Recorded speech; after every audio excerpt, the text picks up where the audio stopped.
G'day, welcome back. Zeke from Holistic Harvest. Welcome back to another episode. We're just going to get into doing some tillage here behind me for the corns.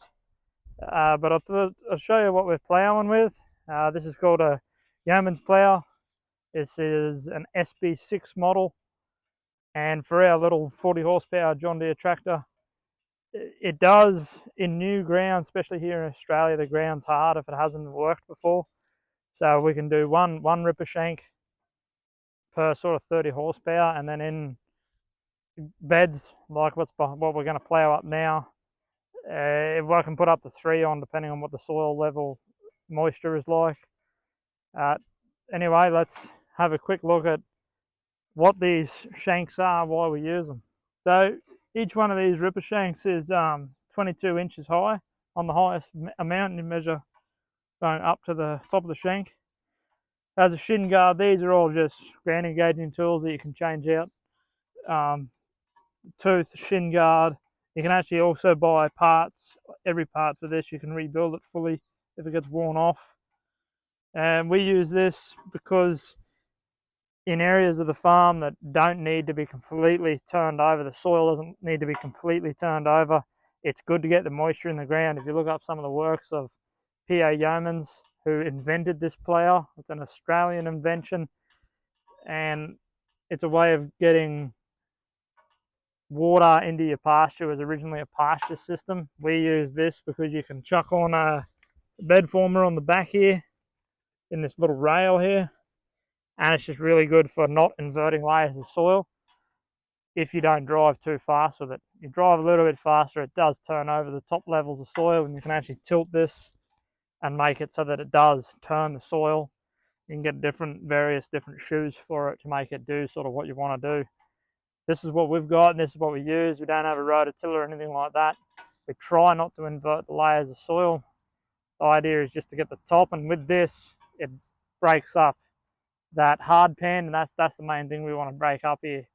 It gets a little bit of surface tillage, and you can actually turn it right into powder if you just keep going. But the main part is to break through that hard pan that happens when you don't have any rain, or when it's been overgrazed by cattle, or it's been rototilled too many times like on other farms. So that's sort of a brief look into the yeoman plow. If you go on their website, yeomanplows.com.au, they've got heaps and heaps and heaps of information, all the different sizes you can buy. You can buy big, huge ones, big tractors. This is what we've got. This is what we primarily use, and we only use it when we have to. For those of you who have been following for a little bit, you know that we are a market farm, and the 101 tool for a market farm to get into them deeper layers of soil is a broad fork. While this is a broad fork, this is a mechanical broad fork. It does the exact same job as a broad fork, and that's why we like it. It just saves us time, means we can do other stuff. So let's get into some ploughing. 6,000 seedlings or so. That's ready for our succession planting going through into spring summer. But there's some corns that we got done through August, and they're ready to go out. There's not as many as there should have been. They didn't germinate, various other reasons. So we're just going to put them in. This is going to be the corn section here. This is about a 1/4 acre, and we'll succession plant this whole 1/4 acre. Hopefully there's enough room. And I'm just going to start here behind me where it's green already, where it catches water coming down off the slope. So first I'll just show you what our primary source of tillage is here. If we do it, as you can see here, we've got to till this area anyway because there's some weeds come up, and you can see some old mulch around and that. But I only want to till a couple of rows in here because that's all we've got ready for the corns. I'll leave the rest covered because that's better for the ground. Keeps all the microbiology in there, keeps the moisture in there, and we'll just till beds as we go, as we succession plant out, just to keep them covered.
Right, we got the table here full.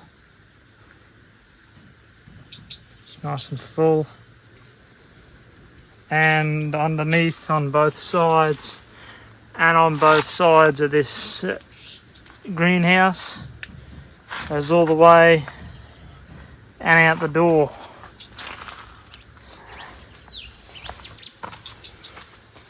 It also goes outside. We ran out of room, so now it's also outside.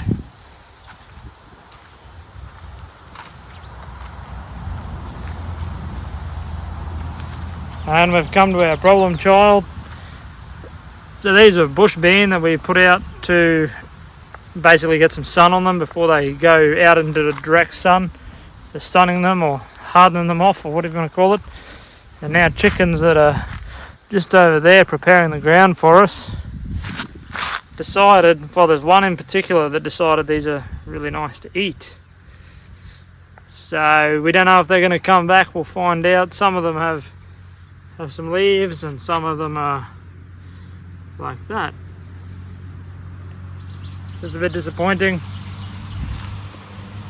We also lost our extra plants that we have left over from plantings, and they just go on some swales. I don't know if they're going to come back either, but the chicken really liked them too.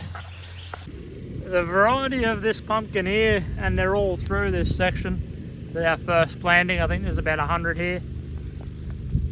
They've gone yellow on the oldest leaf, so you know that's an old leaf because of just where it is on the stem. The new ones come through the center of the plant or the middle of the stem or the end of the stem if the plant's starting to run. It's almost starting to run, this plant, but hasn't quite. I just thought that was interesting. It's got a yellow leaf on the oldest one. I think they're in them nice round pots, and I think once it's broken into the normal soil, it's had a little bit of that transplant shock, but the new leaves coming through are like a dark green, which is really, really good. That there's nice dark green. This one that still hasn't opened up is a nice dark green. That one there's a pretty new one. It's a nice dark green. I think it's more of a transplant shock. It just took a little bit of time to break out of the soil that would have been in the pot into the surrounding soil. That's just a running thought. I don't know if it's right. So down the market stall there's not much left. This is looking like it's getting a bit sort of old. One bag of turmeric left. Pretty good. All the honey's sold, all the passion fruit's sold, and I got a little note from someone who come. Says their bag had only 6, paid 10. So they must have grabbed a couple of bags or something, or maybe 3, I'm not really sure, but anyway, it only had 6. Must have not known how to count that day, but thank you very much to that person letting us know. We appreciate that. Well, thanks very much for watching. That's our first succession for the summertime. I'll keep you guys up to date. We've already done some plantings in August. We just got the opportunity to. The winter broke before we thought it was going to, so we got a jump on the season. Some things worked, some things didn't, such as zucchini. We've just reseeded a whole 2 rows worth, so it's like 3 trays worth of zucchini. The seed just didn't work. And yeah, so if you have any questions, chuck them in the comments below and I'll basically do a video on it, or if it's a short one I can explain it in the comments. Yeah, thanks for watching.